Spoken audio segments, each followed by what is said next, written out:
The House will please come to order.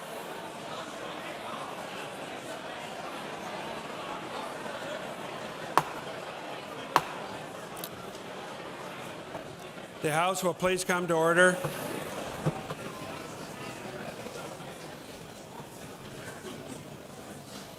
It is my honor to call the House to order today for the purpose of hosting the joint convention between the Ohio General Assembly for the Governor's State of the State address. Pursuant to tradition, I welcome the President of the Ohio Senate, Matt Huffman, to preside during this joint convention. Senator Huffman.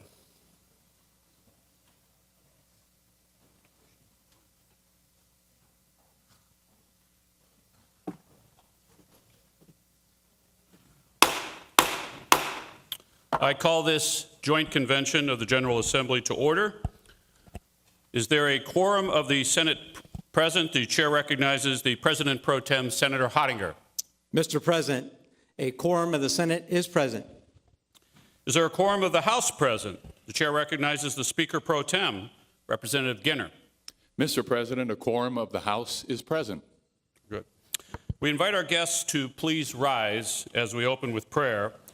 We will be led in prayer today by Bishop Bogdan Danulo from the Ukrainian Eparchy of St. Josephite. After the prayer, please remain standing for the presentation of the colors by the Ohio State Patrol and the Pledge of Allegiance to the flag and the Republic. Bishop.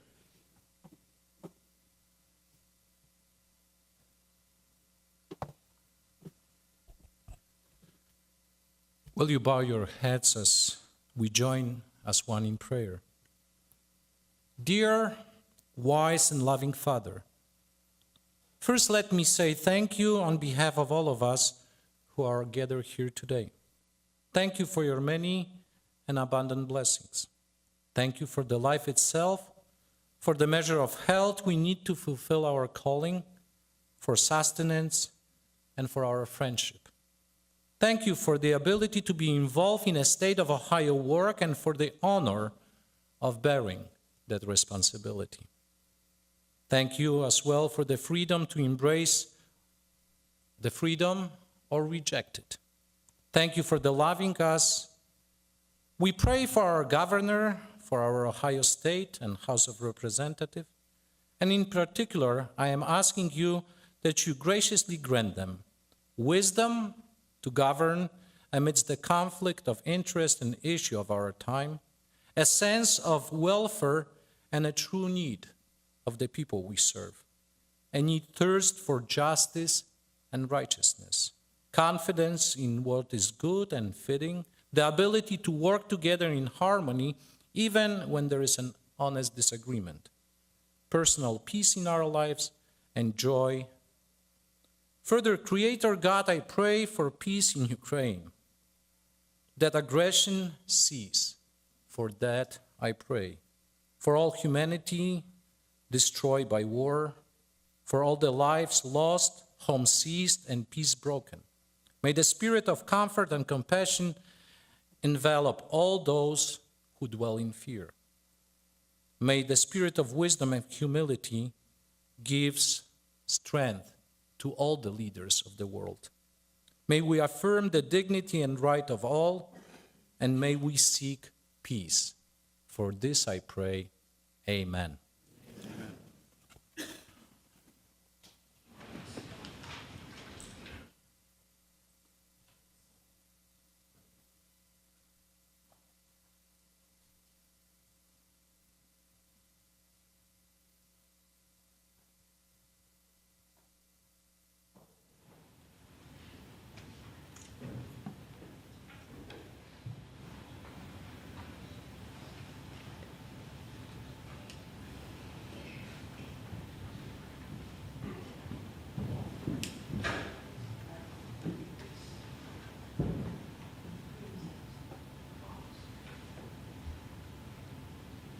I pledge allegiance to the flag of the United States of America and to the republic for which it stands, one nation, under God, indivisible, with liberty and justice for all.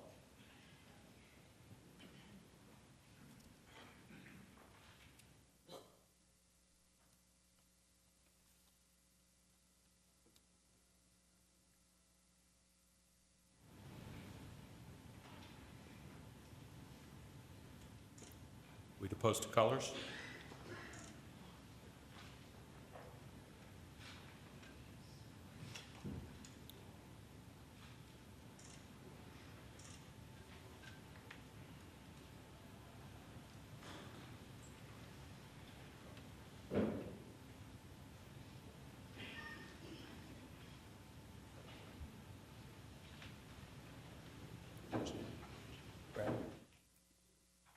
Ladies and gentlemen, the Governor of the State of Ohio, Mike DeWine.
Gentlemen, Governor Mike DeWine.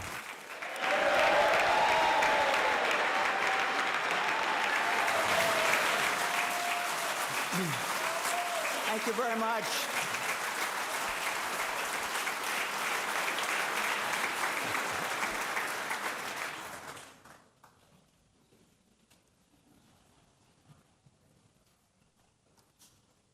Before I begin, on behalf of the people of the state of Ohio and all who love freedom, I say in salute, glory to Ukraine, glory to the heroes.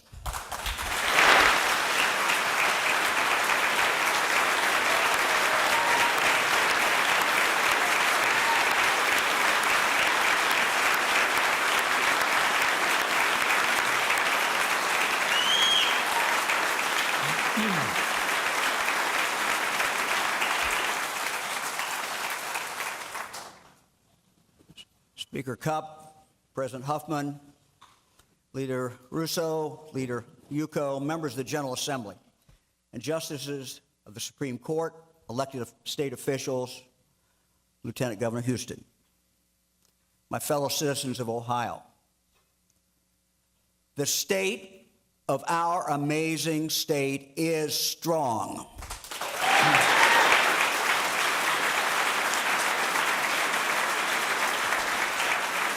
Ohio is strong.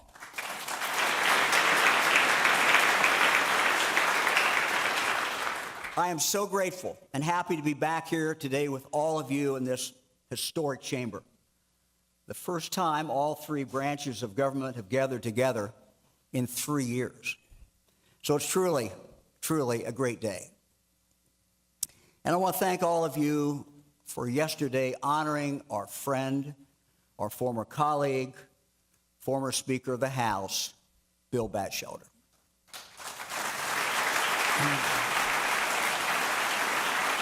At this time, I would like to invite Judge Batchelder and her family to come to the well.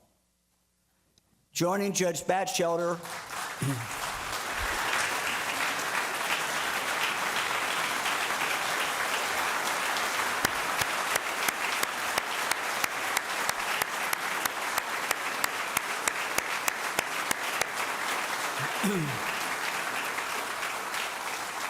Joining Judge Batchelder are her son Bill, wife Shayla, daughter Elizabeth, husband Matthew, grandchildren Sophie, Ailey, William, James, Eleanor, Matthew, Bethany, and Mary Ruth. Thank you for joining us.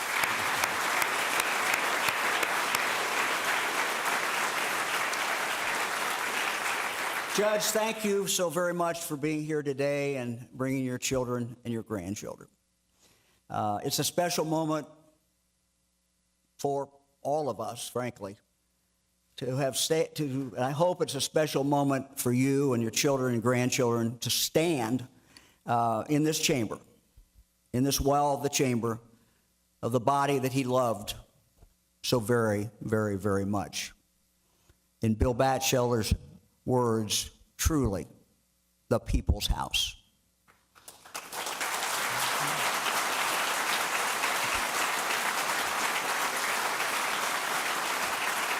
Speaker Batchelder was, as we all know, an amazing man. He never forgot his roots, loved Medina County, loved Ohio. And long before he was Speaker, when I first knew him, he was the go-to person whenever a member had a tough legislative challenge. And there has been more than one governor of both political parties who has called on Bill Batchelder for his help when faced with a very, very difficult problem. In his farewell address to the legislature, the Speaker reminded us that, and I quote, "It is the ultimate responsibility of all of us to keep our republic, and that we all must stand strong to protect it."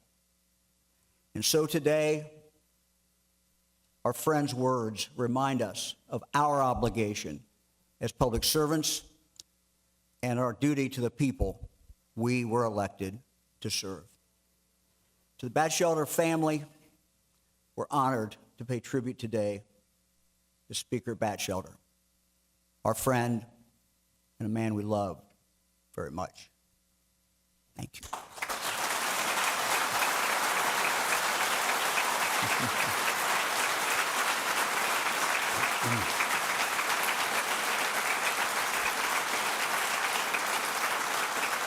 Thank you for coming. Thank you for being here. A lovely service yesterday, and we are so great to see all of you. The Speaker's legacy right here. Thank you. Mr. Speaker, Mr. President, members of the General Assembly, please sit down. While I'm sure it won't come as a shock for me to say that no governor and General Assembly agree on everything, there are core truths and fundamental values that we all share. What unites us is so much stronger than what divides us.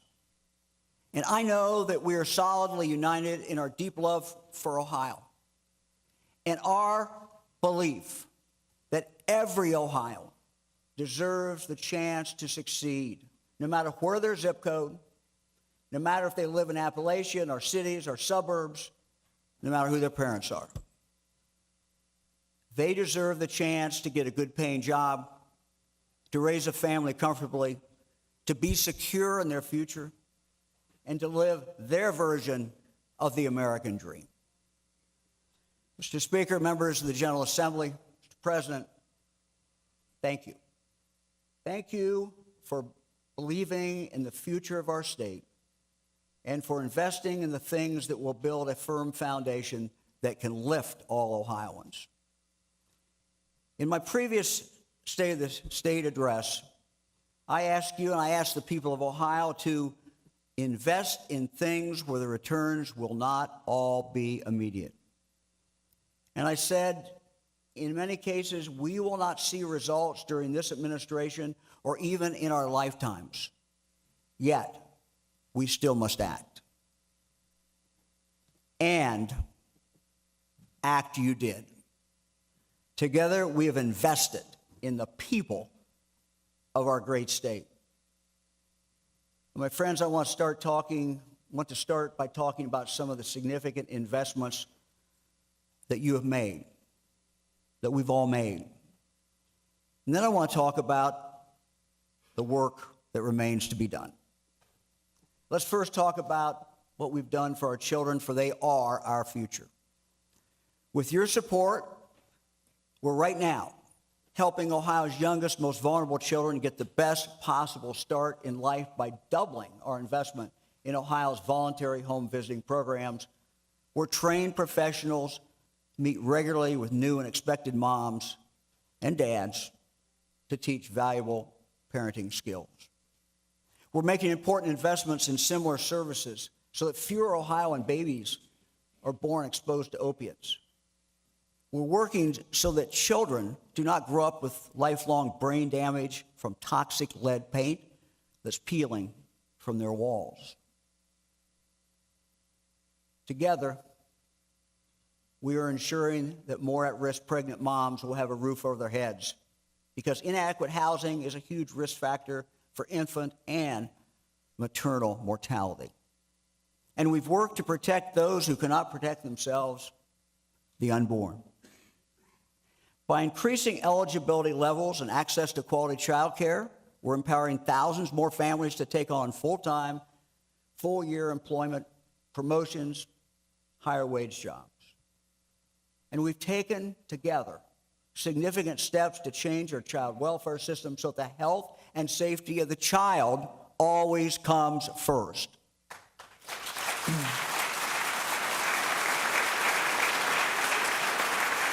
Because of your support, we have enabled thousands of Ohio seniors to stay in their own homes longer.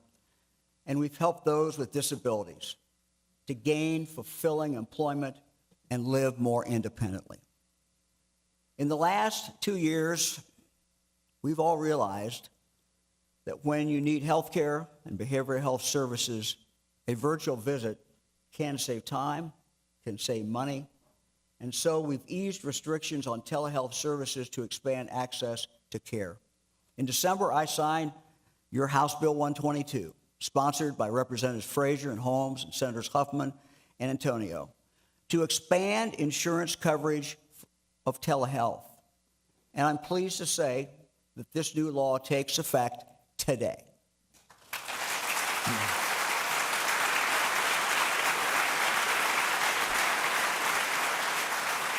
We are blessed in Ohio with an abundance of water, and we are the stewards of this precious resource.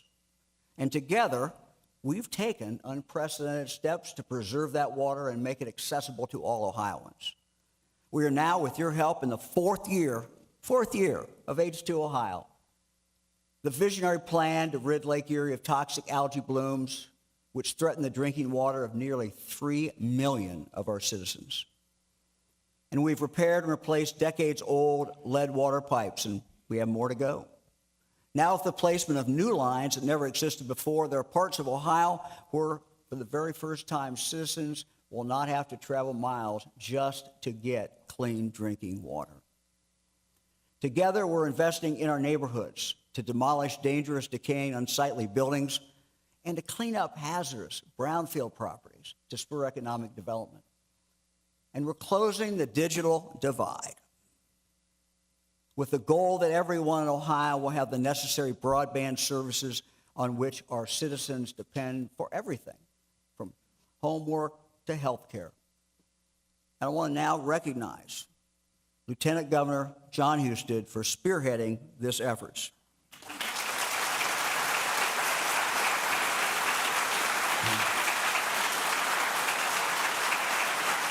The Lieutenant Governor's worked diligently with all of you as we have invested significantly in career education in job training, workforce development, to help give every Ohioan an opportunity to get a satisfying and well-paying job. And we'll be working with you in the near future to provide additional help to our career centers, our community colleges, and our four-year universities to provide them advanced, high-tech equipment for even better training for the jobs of the future. With help from you and Jobs Ohio, we are positioning our state to become a global leader in science, technology, and medicine through the launching of 3 cutting-edge innovation districts in Cincinnati, Cleveland, and Columbus. Think of this. They're poised to produce 60,000 jobs over the next 10 years and generate billions of dollars in pioneering life-saving research and development. And while some people talk of defunding the police, we're doubling down on our support for law enforcement.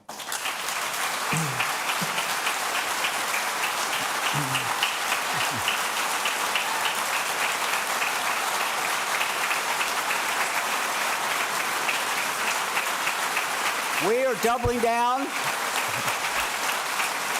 We're doubling down. We're doubling down our support for law enforcement by giving them more resources to keep the people of Ohio safe.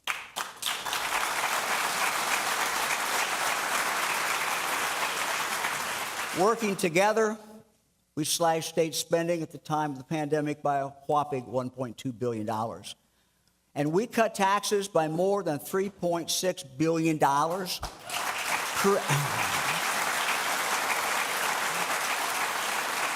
Creating Ohio's lowest taxes in more than 40 years.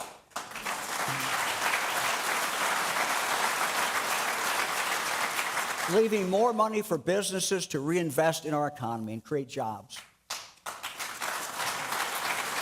And to put more money in the pockets of our fellow citizens. Now, I want you to think about this for a minute. Just think.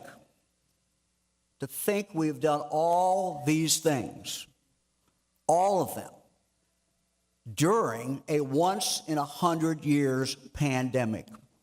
We did it together.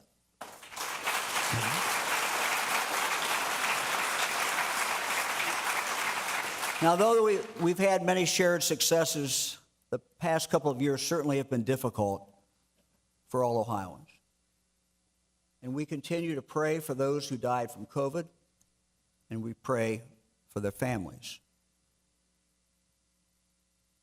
My fellow Ohioans, 2 years ago at this time, we began our battle against an invisible and a deadly enemy. My fellow citizens of Ohio, here in Ohio, you did what Ohioans have always done. You rallied together, you made extraordinary sacrifices, and you showed the world that Ohioans are resilient. We owe such a debt to our healthcare workers, our nurses, our doctors, our first responders, frontline workers, grocery store clerks, restaurant workers, local health department personnel, our teachers, all educators.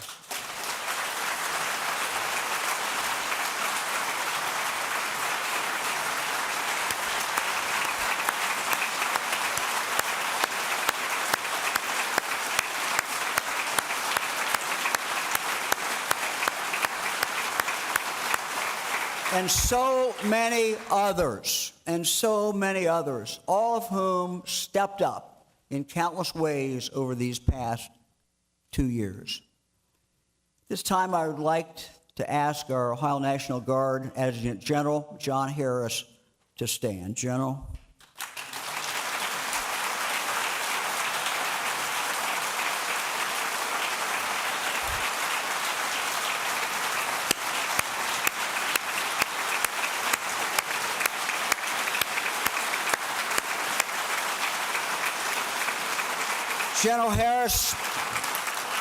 General Harris, on behalf of all Ohioans, we thank you. We thank you, and we thank the members of the Ohio National Guard for your tireless efforts during the pandemic and for all that you do every single day to help us and to protect us. Thank you.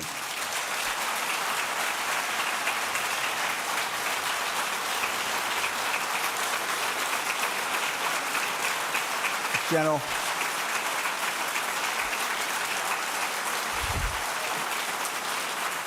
Our Guard members responded to every call when asked during the pandemic, from testing to vaccinations. They assisted with staffing at our nursing homes. And most recently, they worked in more than 64 hospitals and at 21 testing sites across Ohio, preventing a crisis in care during the recent Omicron surge.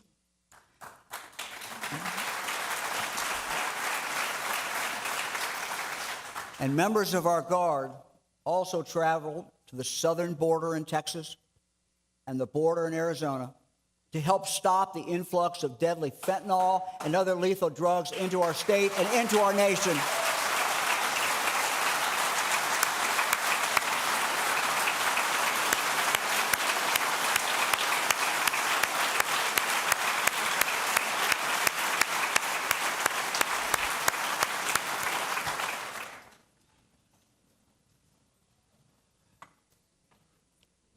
So I want to thank them. Thank you, General, all the women and men that you have. Fran and I went to the southern border and talked with them. It was the most inspiring thing, one of the most inspiring things for our life, to talk to your men and women. Young, amazing, amazing people. I also want to thank not just first the military, men and women in our military, regular force, but also in law enforcement. I want to thank our firefighters who risk their lives every single day to protect us. And we must remember all the Ohioans who have made the ultimate sacrifice. So please join me now in a moment of silence for Marine Gunnery Sergeant James W. Speedy from Cambridge. He died Friday night during a NATO training exercise. We pray for him. We pray for his family.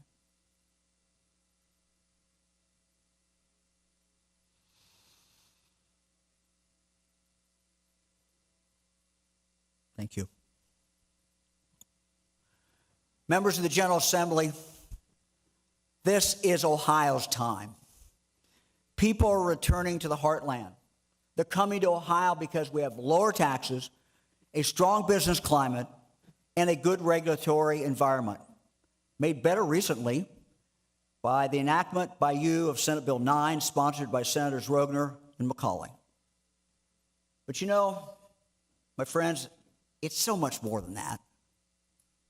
It's also about the great quality of life we have here in Ohio.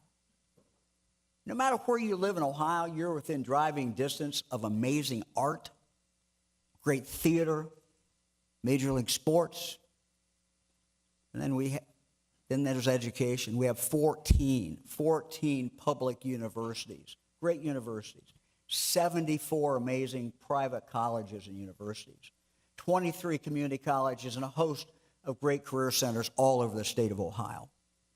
And we have a world-class state fair that is back this year.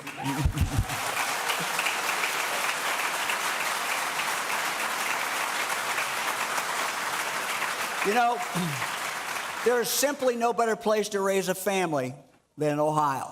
Right, Fran? No place better. There's no better place to live. There's no better place to start or grow a business. And no better place that provides more opportunity than Ohio. What Wilbur Wright said 100 years ago is still true today. This is what he said. If I were giving a young person advice as to how they might succeed in life, I would say, pick out a good father and mother and begin life in Ohio.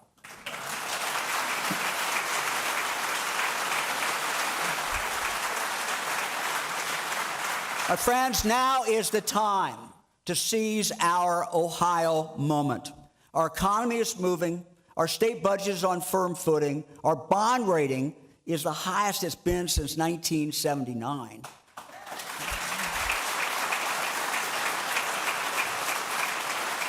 Our unemployment rate is only 4.3%, near historic lows, and manufacturing is flourishing. Ohio has always been a great manufacturing state. But now we're bringing in the highest tech manufacturing known to man into the state of Ohio. And guess what? The world is taking notice. Just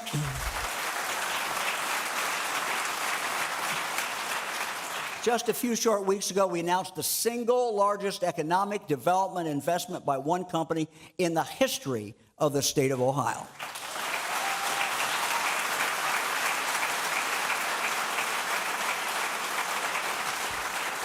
Intel Corporation will be investing $20 billion in Ohio, and that's just the first phase, to build two new state-of-the-art fabrication facilities to make semiconductor chips.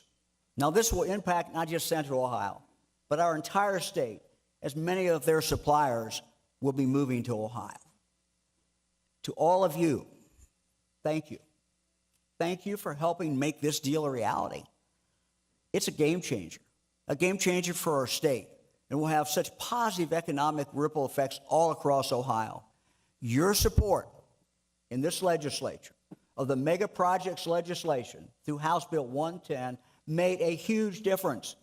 A huge difference. I want to thank you for that.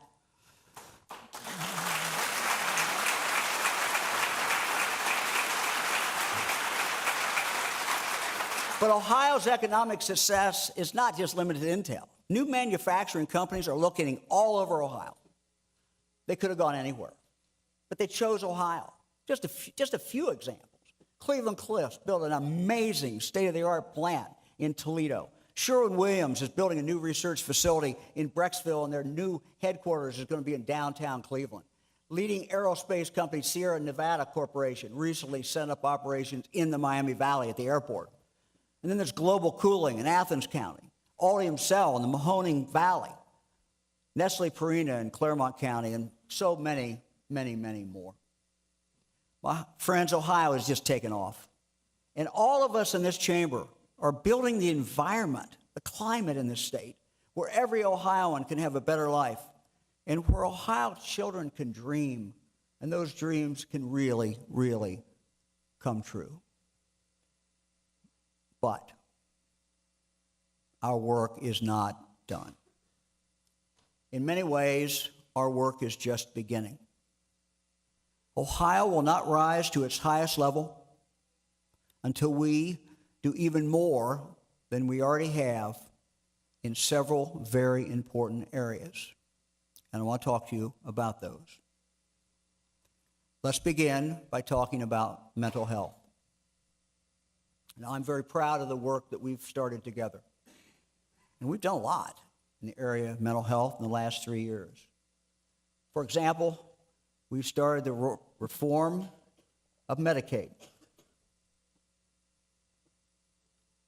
Out of our really shared commitment to multi-system kids through a program that we're calling Ohio Rise. Under Ohio Rise, children who have multiple medical and behavioral health challenges will now get the help that they need and get it in their own communities.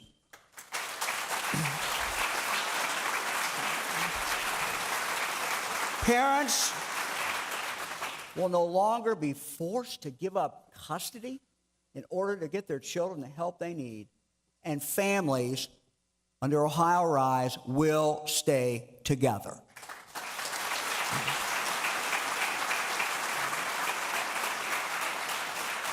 We've also worked to create a landmark program to address the mental and physical needs of children right in their own school buildings. For 2 budgets, you've supported this. We specifically focus dollars for schools across Ohio to provide for on-site medical clinics, additional counselors, mental health services, prevention after school care, family support such as English classes, access to health care, as well as new training and programming around childhood trauma and mental health for our most vulnerable children. We're helping struggling families get better access to addiction and mental health treatment so that their children don't end up in foster care. And we have more than doubled medication-assisted drug treatment capacity, the capacity across Ohio, and have dramatically increased crisis stabilization services. But despite our best efforts, it still is not enough. Mental illness remains on the rise in Ohio. Suicide is one of the top 10 causes of death for Ohioans aged 10 to 24, with the rate rising in rural Ohio and in communities of color. Accidental drug overdose deaths remain at record levels. The shared adversity of the COVID pandemic has worsened rates of depression, anxiety, addiction, and post-traumatic stress disorder. Access to care still remains elusive for far too many Ohioans. And over 40% of Ohio children have experienced one or more adverse childhood experiences, putting them at higher risk for lifelong health and mental health challenges. Now, to better understand how we got here, we have to go back in history a little bit.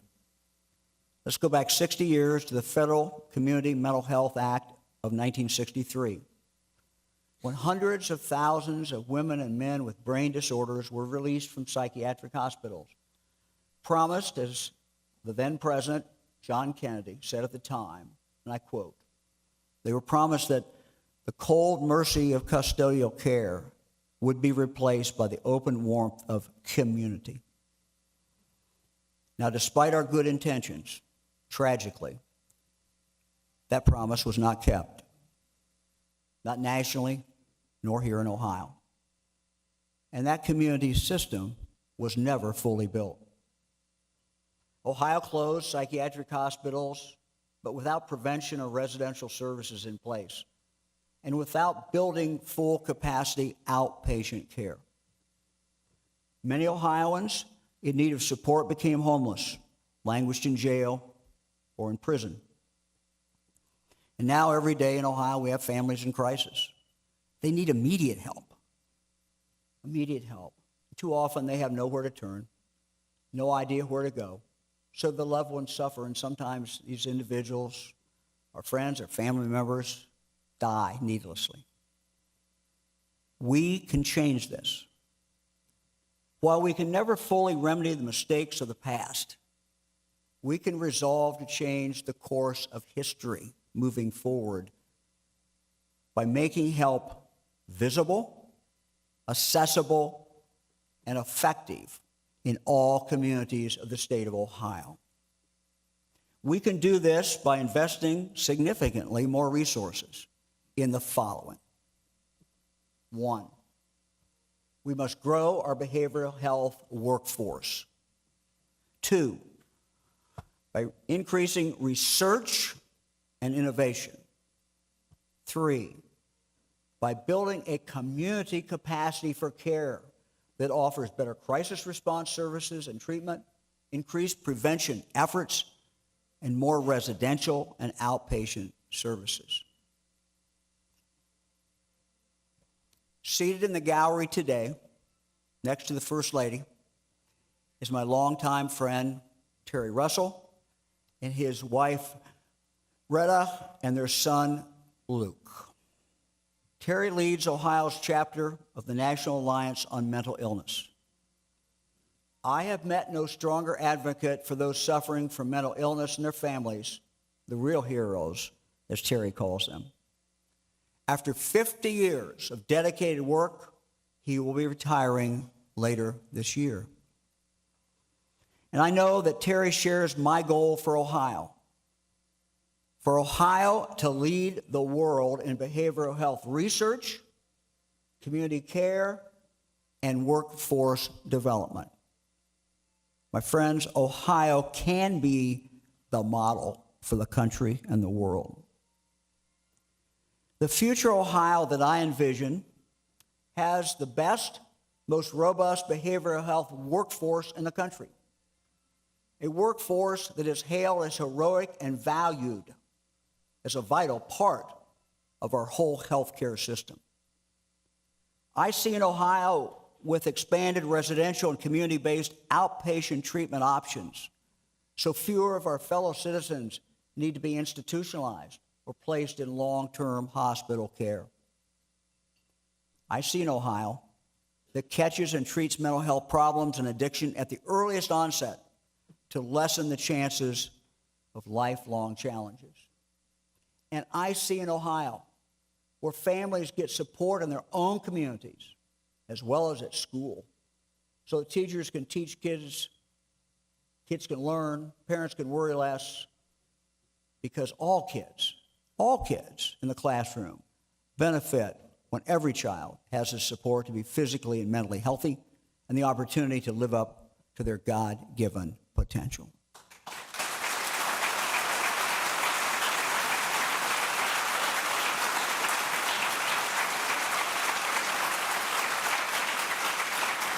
I see an Ohio that harnesses the innovative potential of our great research colleges and universities to conduct strategic cutting-edge research. I see an Ohio with fewer emergency room visits and where fewer Ohioans with mental illness are living on the streets. I see an Ohio where mental illness isn't criminalized, lessening pressure on the criminal justice system. In the Ohio I see, fewer families face the unimaginable grief of losing a son, daughter, brother or sister, or a parent to suicide or to an overdose. I see an Ohio where shame, fear, stigma, and embarrassment are erased. I see an Ohio where mental illness is treated as a health issue, not as a crime. And those who seek health are met with respect and treated with the dignity that they deserve.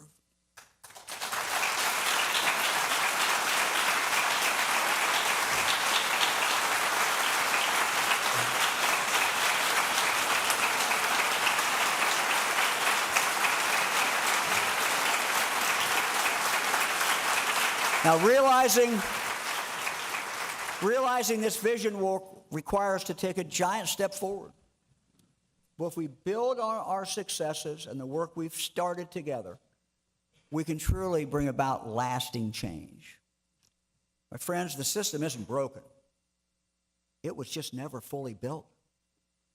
And it doesn't exist everywhere in Ohio yet. And so we must build it. We must do the work that has never been done before. We must fulfill the promises made over 60 years ago, but that were never kept. And the bottom line is this: Ohioans with untreated addiction, mental illness, will remain underemployed and unemployed, and so much potential for people, for families, for the state will be lost if we look the other way. In the weeks ahead, I will be coming to you with specific proposals for how we finish this important work. Now, it won't happen overnight, and it will take a major long-term commitment from all of us. We can create the opportunity for people with mental illness or addiction to build the skills to lead joyful, meaningful lives. And if we do, it will result in reduced community costs, more people working, more people contributing to the vitality of their own communities. And my friends, we have the ability. We have the talent. We simply must have the will.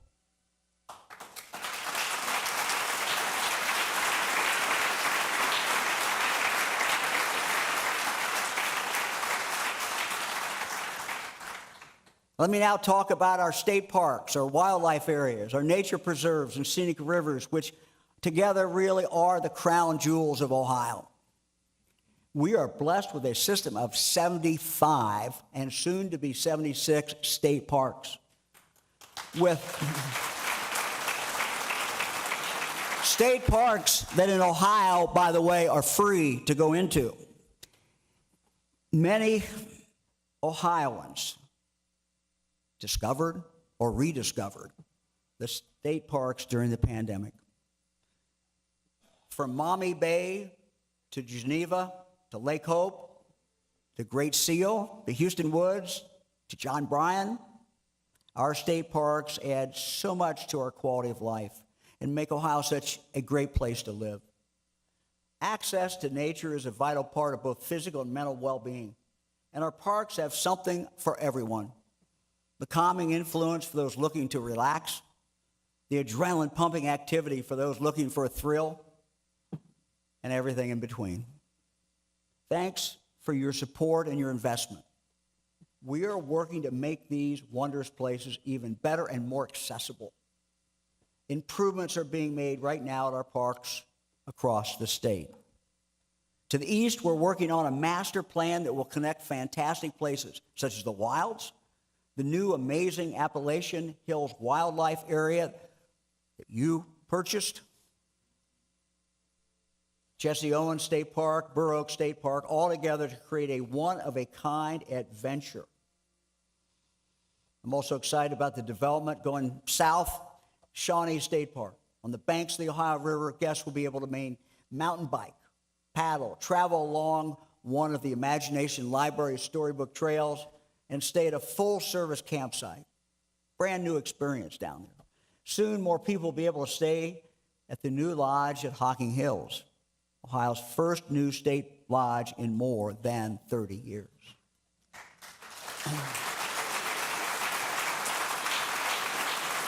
And our newest state park will be at Old Town in Greene County, honoring the heritage of the Shawnee tribe, Tecumseh, and the intersection of the Native Americans and the pioneers in the late 1700s.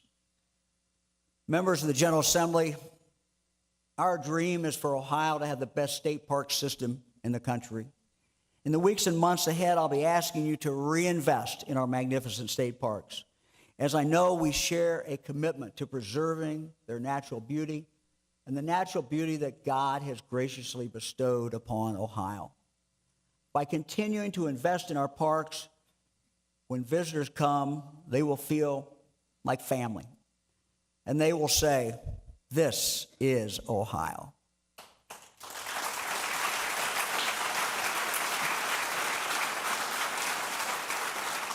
Now, developing and showcasing our state parks in Appalachia is just part of the larger renaissance happening in our Appalachian region. I want to talk about our Appalachian region. This is also, I truly believe, their moment in history. We need to be part of it by reigniting the pioneer spirit of the Ohioans who built this state. We can do that. One of the most important things we can do that will benefit not only the 32 counties in the Appalachian region, but also our entire state, is to make a long overdue comprehensive investment in Appalachia. And so to the members of the General Assembly, I will work with you, intend to work with you and local leaders in Appalachia to create an investment program to revitalize and rebuild the economies and the main streets of the area where Ohio began. We have an historic opportunity to dedicate resources to an area of our state that is ready to move and ready to flourish. In the coming days and weeks, I will work together with you and community leaders to help the region plan and implement improvements that reflect the vision of local communities, investing in such things as downtown redevelopment, further expansion of broadband coverage, workforce development, student wellness in schools, and fighting the ongoing battle against addiction. Our citizens in Appalachia are strong. They have a great and proud history. Generations have built a life there, planting roots deep in the soil along the Ohio River. And this is now Appalachia's time.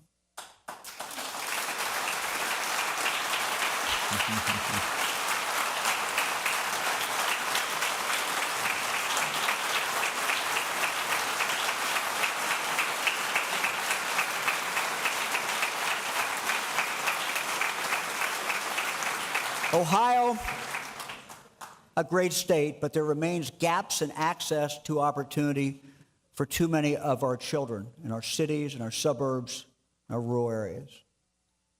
My friends, we have a moral obligation to do everything in our power to remove these barriers and to help them succeed. Every child needs a responsible, reliable adult in their lives, and for most kids, that's members of their family, their parents, grandparents, aunts, uncles.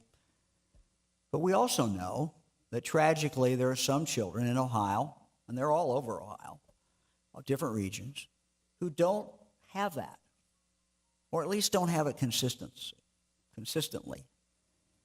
All children need mentors, someone they can look up to, someone they can count on, someone who can help them in school, keep them out of trouble, away from the dangers of drugs and alcohol, someone who can teach them life skills and help them deal with the challenges of growing up and the added burdens of living in difficult, chaotic, stressful, complex situations. Members of the General Assembly, we have the ability to transform the lives of so many kids who, for whatever reason, don't have someone in their young lives who can be that role model. In the coming days, I intend to work with you and with community leaders and with our colleges and universities to create a combined scholarship and mentorship program that can be replicated all over Ohio so that no child in the state lacks the guidance and direction that they need. And so they can also have financial support to continue their education, to become career ready, whether by earning a credential, a certificate, or a degree. I will need your help, but I will also need your ideas. There's so many strong advocates in this chamber that look around for children. And we also have great examples already of programs in Ohio, such as I Know I Can in Columbus, Say Yes Cleveland, and many, many more. We need to do this because, frankly, it's the right thing to do for these kids. And it's the right thing to do for all of us. And just as I said regarding those with behavioral health challenges, our state's economy, our state, will not fully flourish if we leave these kids behind. We can't leave them behind. There is so much untapped potential there, potential that we can't afford to waste. Now let me talk about another area that I've cared about my whole life, and I know you care about it as well, and that is highway safety. Whether driving under the influence of alcohol, marijuana, or other drugs, or driving while texting, driving too fast, too many Ohio lives, too many Ohio family members are still being lost on our highways. In fact, last year, fatalities on our roads in Ohio were at their highest level since 2002. And we all know, everybody knows, because we drive and we see things, that distracted driving, is a key factor behind so many of these crashes. There were nearly 12,000 distracted driving-related crashes reported last year in Ohio, causing more than 300 injuries, serious injuries, and at least 43 deaths. And 39% of these crashes involve drivers who are 15 to 24. So we must do more. Ohioans, I believe, want us to do this. A 2021 survey of Ohio drivers found that 78% of respondents support legislation to toughen our laws on distracted driving.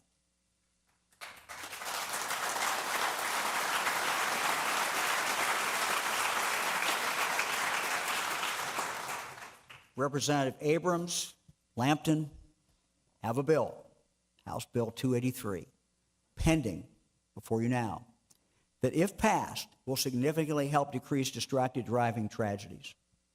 24 other states have implemented similar legislation.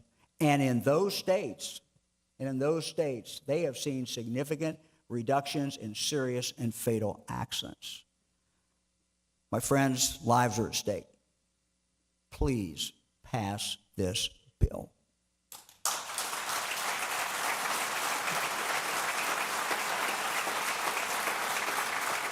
Let me now turn to our friends in law enforcement. Our current generation of law enforcement officers are the most educated, best trained, and most technologically savvy individuals to ever work in the profession. Yet state funding for ongoing training has been haphazard at best.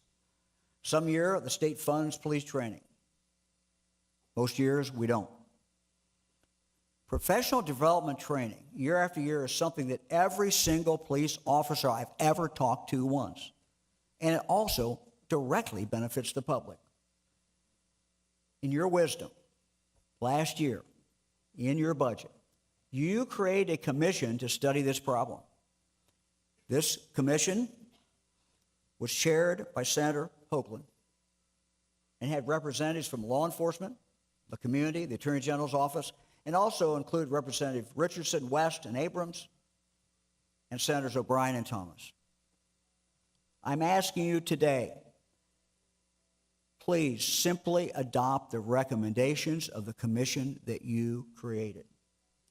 These recommendations will create a permanent funding source for ongoing training.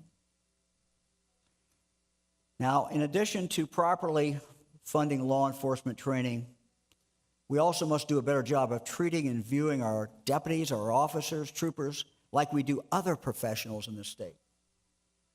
Representative Abrams and Plummer have been working on legislation that would help standardize oversight of our law enforcement professionals, increase transparency within the system, and require independent investigation of officer-involved critical incidents. I support this bill, and I look forward to signing it into law.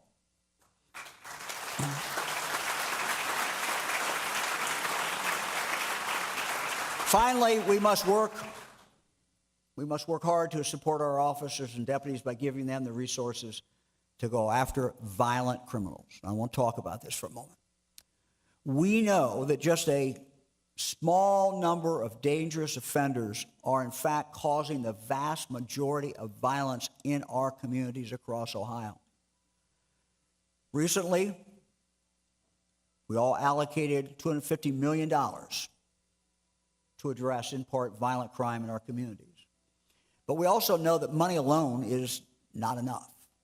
We must also strengthen our laws to deal with violent offenders who have lost their legal right to possess a firearm but still carry and use weapons to commit violent crime. Now, it's a small group of the criminal element, but we must target them and we must remove them from society. Now,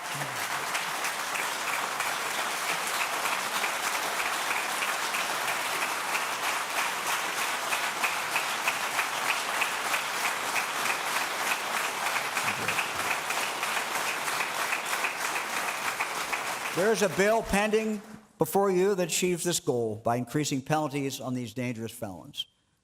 Chiefs, deputies, prosecutors, frontline patrol officers have asked us to support this legislation as it will help them deal with the most violent offenders in their communities. My friends, we need to get tough on the convicted violent offenders who carry and use weapons in violation of the law. If we can remove this small group of dangerous offenders from our streets, the violent crime in our neighborhoods will be reduced dramatically. And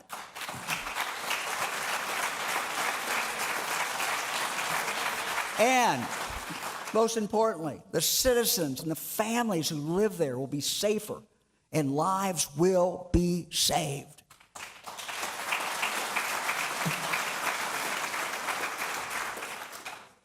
I saved the best for last. I'm pleased now to introduce my bride of almost 55 years, First Lady of Ohio, Fran DeWine. And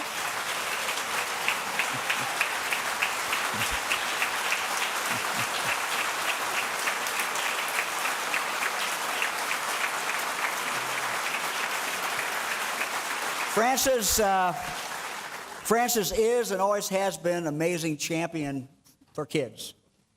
At the start of our administration, she partnered with the Dolly Parton Imagination Library to create the Ohio Governor's Imagination Library. I want to thank you all for providing the funds. These funds that you provided are being matched 50-50 by each local community. And what they do is provide a book each month to Ohio children ages 0 to 5.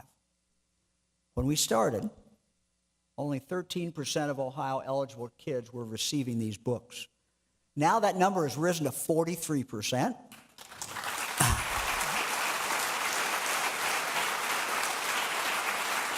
So far, over 6.9 million books have been mailed to children in all 88 counties. This month, we're up to nearly 313,000 children who will receive an age-appropriate book in the mail at no cost to that family. We know that a child's brain is 80% developed by the time they turn 3 years of age. So these first years of development are so very important. Enrollment in the Imagination Library improves kindergarten readiness and family literacy habits. And no matter where you live in Ohio, your child, your grandchild is now eligible. So it's a great program. Thank you for investing in it. My friends, spring is here, and everything is possible in the springtime. You've heard me talk in the past about my grandfather who, well into his later years, continued to plant trees, knowing he likely would not live to see them fully grown. He did it nonetheless because he had faith. He had faith in the future, and he wanted those trees to be there for his grandchildren, his great-grandchildren. At the conclusion of this address, I invite everyone here to join the First Lady and me on the South Plaza across from the Ohio Theater as we plant a dogwood tree on the State House grounds.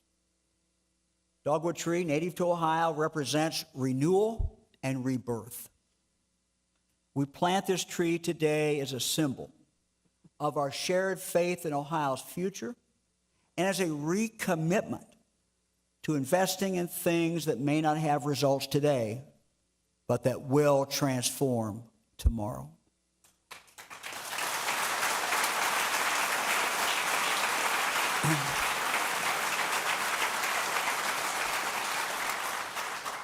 The sun is coming up in Ohio. The wind is at our back, and together we have the power to change the course of Ohio's history. We have opportunities before us that come once in a lifetime, so we must seize them. Ohio, this is our moment.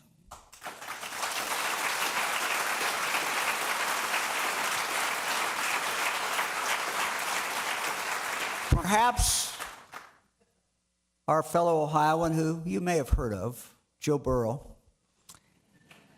said it best after the Bengals advanced to the AFC Championship game when he said, and I quote, "We're a really, really good team. We're here to make noise, and teams are going to have to pay attention to us because we are coming for it all."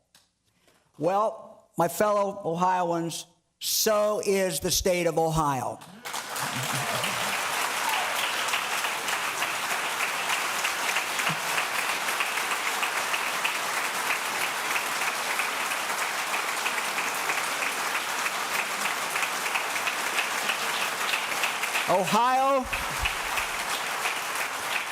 Ohio is making some noise, and people are going to have to pay attention to us. And we are, in fact, coming for it all. Thank you very much. May God bless all of you. May God bless the people of the state of Ohio. Thank you very much.